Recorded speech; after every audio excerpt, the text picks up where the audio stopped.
Пратеничката од опозицијата Магдалена Манаскова го праша министерот за култура зошто во годишната програма повеќе средства се давале за невладиниот сектор, а помалку за националните установи.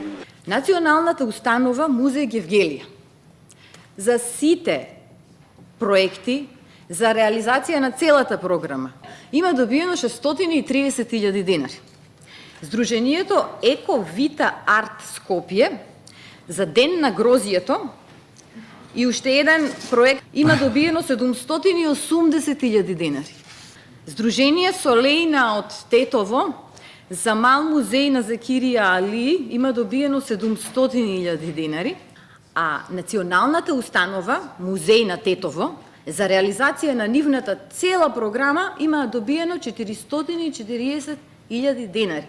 Кој во Република Македонија ги реализира културните политики? Министерот Адеми со одговор дека тој не го користел дискреционото право да одлучува по проектите, туку дека за нив решавале комисиите. Сите предлози од комисиите што беа, ниту една одлука не е донесена од моја страна на користејќи го дискреционото право мое. Значи, сите се по предлог на комисии. Сите членови се професионалци, дека се професионалци, тоа ќе го видите кога ќе ги добиете нивните CV-ја, па ќе заклучиме тогаш дали сме право или не.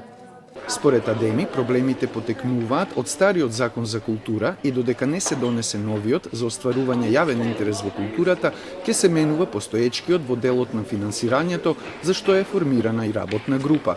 Од опозицијата ја прашаа посебната советничка за култура на премиерот по кои критериуми ја ревидирала годишната програма. Таа рече дека не интервенирала, туку само извршила увид. Врз основа на кои критериуми, закон или акт ревидиравте програма од национален интерес во Министерството за култура? Само имав состанок со министерот, со комисијата за музичко-сценска дејност, разговаравме, дадов насоки, побарав информации и комисијата сама си работеше својата работа. Надзорната расправа се одржа на барање на опозицијата, а побурата реакции во јавноста околу начинот како биле распределени средствата по спроведените конкурси за поддршка на проекти од национален интерес во културата.